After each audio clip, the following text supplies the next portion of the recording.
ప్రముఖ సినీ choreographer Johnny master కి big relief దక్కింది. లైంగిక వేధింపుల కేసులో జానీ మాస్టర్ బెయిల్ రద్దు చేయాలని కోరుతూ దాఖలైన పిటిషన్ను సుప్రీంకోర్టు డిస్మిస్ చేసింది. జానీ మాస్టర్ కు బెయిల్ రద్దు చేయడానికి నిరాకరించింది. ఇక జానీ మాస్టర్ అలియాస్ షేక్ జానీ బాషా తనను లైంగికంగా వేధించాడని ఆయన వద్ద గతంలో అసిస్టెంట్ గా పనిచేసిన యువతి పోలీసులకు ఫిర్యాదు చేశారు. ఈ కేసులో జానీ మాస్టర్ నెల రోజుల పాటు జైల్లో ఉండగా గత నెలలో తెలంగాణ హైకోర్టు షరతులతో కూడిన బెయిల్ మంజూరు చేసింది. ప్రముఖ సినీ కొరియోగ్రాఫర్ జానీ మాస్టర్ కు బిగ్ రిలీఫ్ దక్కింది.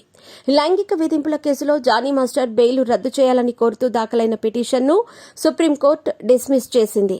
మీ పెట్స్ కి గ్రూమింగ్ నుంచి బర్త్డే సెలబ్రేషన్స్ వరకు అన్నింటిలో మంచి ఆఫర్స్ ని మాయా టైల్స్ అండ్ ట్రయల్స్ వారు మీ ముందుకి తీసుకుని వచ్చారు. ఎక్కడో కాదు, మన బాజ్పల్లిలో. Phone number 8985555318. జానీ మాస్టర్ కు బెయిల్ రద్దు చేయడానికి నిరాకరించింది. దీనికి సంబంధించిన వివరాలు ఇలా ఉన్నాయి. జానీ మాస్టర్ అలియాస్ షేక్ జానీ బాషా తనను లైంగికంగా వేధించాడని ఆయన వద్ద గతంలో అసిస్టెంట్ గా పనిచేసిన యువతి పోలీసులకు ఫిర్యాదు చేశారు. ఆ సమయంలో తాను మైనర్ అని, జానీ మాస్టర్ తనపై పలుమార్లు అత్యాచారానికి పాల్పడ్డాడని ఫిర్యాదులో ఆరోపించారు. తొలుత ఆమె ఫిర్యాదు మేరకు రాయదుర్గం పోలీసులు 0 ఎఫ్ఐఆర్ నమోదు చేసి ప్రస్తుతం ఆమె నివాసం నార్సింగి పోలీస్ స్టేషన్ పరిధిలోకి రావడంతో అక్కడికి కేసు బదిలీ చేశారు.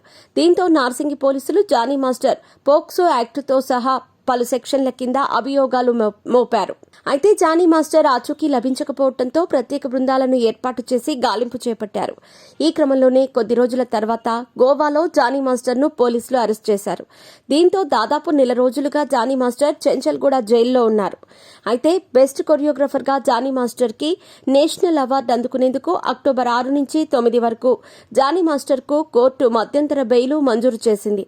అయితే ఆయన అవార్డును నిలిపివేస్తున్నట్టుగా నేషనల్ ఫిల్మ్ అవార్డు సెల్ ప్రకటించింది. జానీ మాస్టర్ కు ఆహ్వాన పత్రికను సైతం రద్దు చేసింది.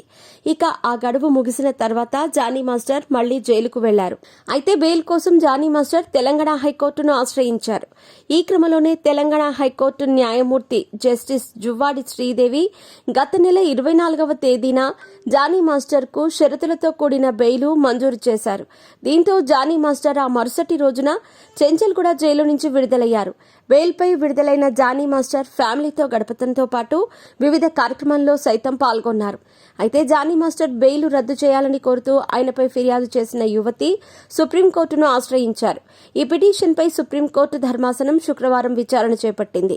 జానీ మాస్టర్ బెయిల్ రద్దు పిటిషన్ను డిస్మిస్ చేసిన సుప్రీంకోర్టు ధర్మాసనం హైకోర్టు ఉత్తర్వుల్లో జోక్యం చేసుకోలేమని పేర్కొంది.